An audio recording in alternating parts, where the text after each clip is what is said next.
Right sir.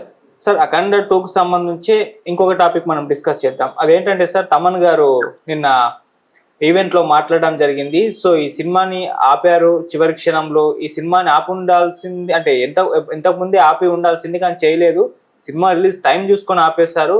ఈ విధంగా తొక్కడం కరెక్ట్ కాదు అని చెప్పేసి మాట్లాడడం జరిగింది. ఇండస్ట్రీలోనే యూనిటీ లేదు అని చెప్పేసి కూడా ఆయన ఒక స్టేట్మెంట్ ఇచ్చేశారు. సో, మరి తమన్ గారి కామెంట్స్‌ని ఎలా చూడాలంటారు? అంటే గాయం తగిలితే ఆయింట్‌మెంట్ పుయ్యాలి గానీ ఇంకా ఇది చేయకూడదు అన్నట్టుగా మాట్లాడారు. సో, ఆయన కామెంట్స్‌ని ఎలా చూస్తారు సార్? తమన్ గారి కామెంట్స్ ని 100% ఏకీభవిస్తానండి. ఏమండి డిసెంబర్ అంతే చెప్తున్నాను వినండి. ఇది మొదటి రోజే చెప్పాను నేను. అరే డిసెంబర్ 5వ తారీఖున రిలీజ్ చేయాలంటే ఇండస్ట్రీలో పెద్దలు రిలీజ్ చేయలేరండి. ఆ అమౌంట్ కట్టడం పెద్ద కష్టం అండి. ఇప్పుడు బడా ప్రొడ్యూసర్లు చాలా మంది ఉన్నారు కదా. ఇప్పుడు బాలకృష్ణ ప్రొడ్యూసర్లు కూడా ఉన్నారు కదా. బాలకృష్ణ సినిమాని నిలబెట్టాలంటే, బోయపాటి సినిమాని నిలబెట్టాలంటే ఈ ఫైనాన్స్ ఏమాత్రం అండి. వాళ్ళు ఐకమత్యంగా ఉండి రెండో కంటికి తెలియకుండా చేయొచ్చు మాట. అదే రాజమౌళి సినిమా అయితే అవుతుందండి, ఇదే ప్రభాస్ సినిమా అయితే అవుతుందండి. ఆలోచించండి, నా ప్రశ్నలకు సమాధానం చెప్పండి. గనక కేవలం ఇది దెబ్బ కొట్టారనే ఆలోచించారన్నమాట. అదే అల్లు అరవింద్ సినిమా అయితే అవుతుందండి. అలాగే ఇప్పుడు చిరంజీవి గారి అబ్బాయి చరణ్ బాబు సినిమా అయితే అవుతుందండి, ఆగదు.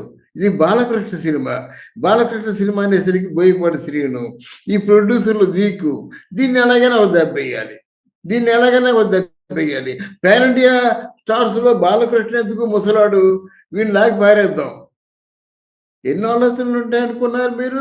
గనకైనా ఐకమత్యంగా ఉన్నట్టయితే ఏ సినిమా ఇండస్ట్రీలో అంటే బాక్స్ ఆఫీస్ ఎందుకు ఆగిపోతుందండి? ఎంత దెబ్బ తెలిసినా ఇప్పుడు 5వ తారీఖున రిలీజ్ అవుతుందంటే వీళ్ళన్ని పబ్లిసిటీ మ్యాటర్స్, థియేటర్స్, మిగతా సరంజామా అంతా సర్దుకొని రెడీగా ఉంటారన్నమాట.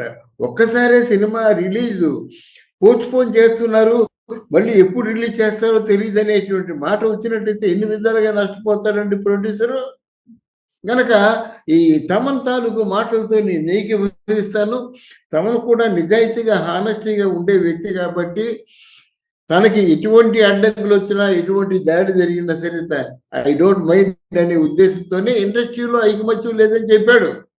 మనం అదే చెప్తున్నాం. ఇండస్ట్రీలో ఐకమత్యం ఉంటే ఇన్ని అవాంతరాలు ఎందుకు వస్తాయి? దేనికైనా సరే ఐకమత్యం ఉంటే ఇన్ని అవాంతరాలు రావు కదా. తన దాకా ఏదైనా వచ్చినట్టయితే అప్పుడు స్పందిస్తాడు, నలుగురిని పోగేసుకుంటాడు, దాని మీద దాడి చేద్దాం పదండ్రా అంటాడు. కానీ ఎవడు వాడు తన దాకా వస్తే కానీ ఎవడు ముందుకు రాడు. అదే చెప్పాడు తమను కూడా. ఇండస్ట్రీలో ఐకమత్యం అనేది ఇక ముందేనే ఉండాలండి.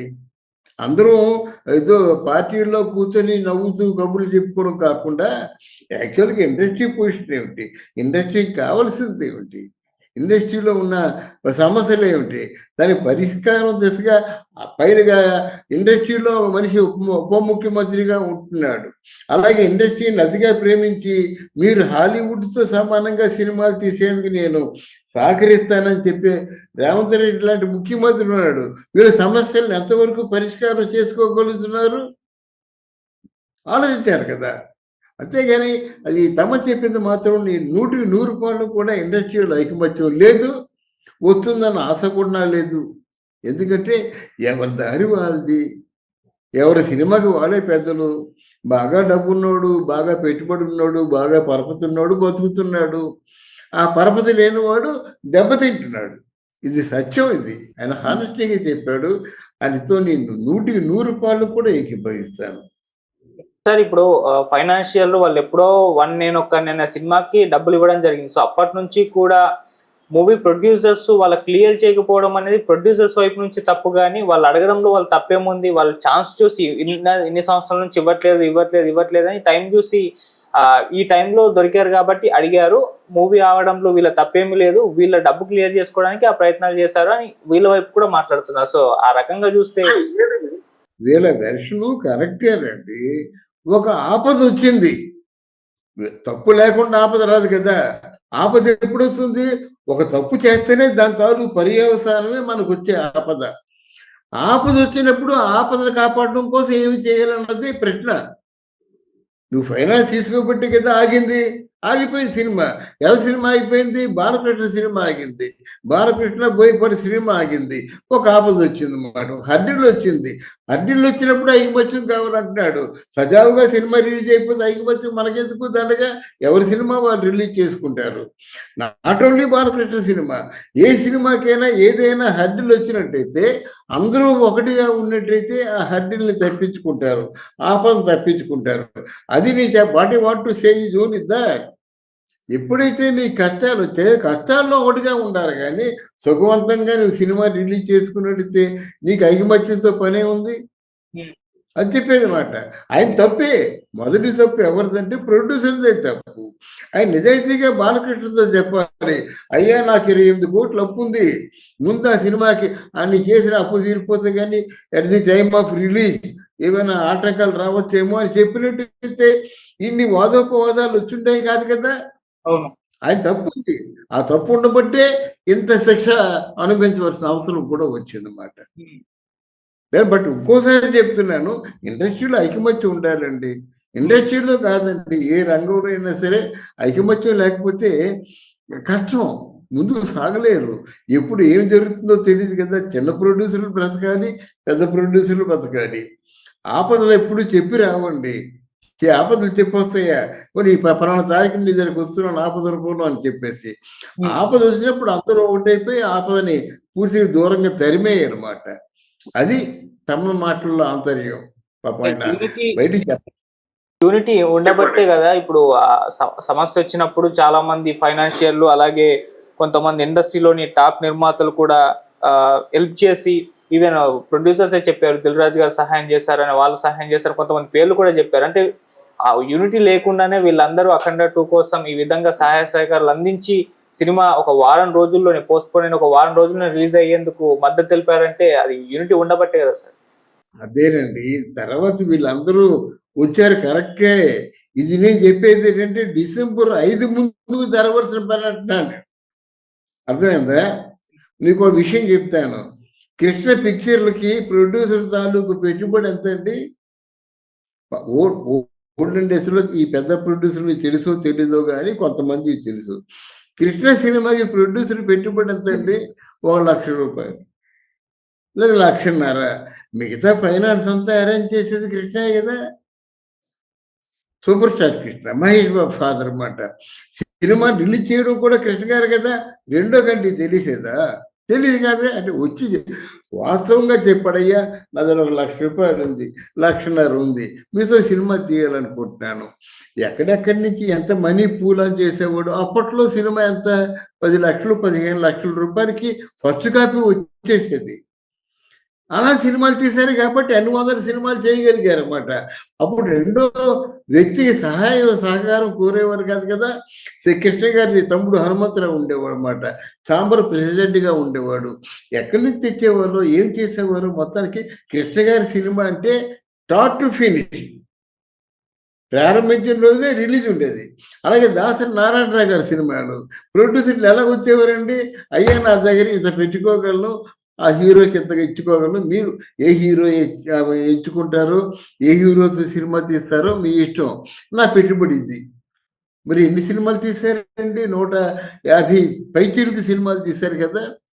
ఆయన ఎక్కడి నుంచి ఫైనాన్స్ తీసుకొచ్చాడు, ఏరియా దేనికి అమ్మాడు, ఎలాగుంది అనేటువంటి ఆలోచనలు. అంటే సినిమా తాలూకు రేంజ్ని బట్టి సినిమా బిజినెస్ చేసుకుంది.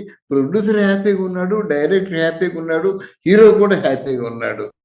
నేను అన్నది ఏంటంటే అటువంటి రోజులు రావన్నమాట. మీరు దీన్ని ఎదుర్కొనే కార్యక్రమాలు ఏవి బయటికి చెప్పవలసిన అవసరం లేదు, బయటికి తెలియవలసిన అవసరం లేదు.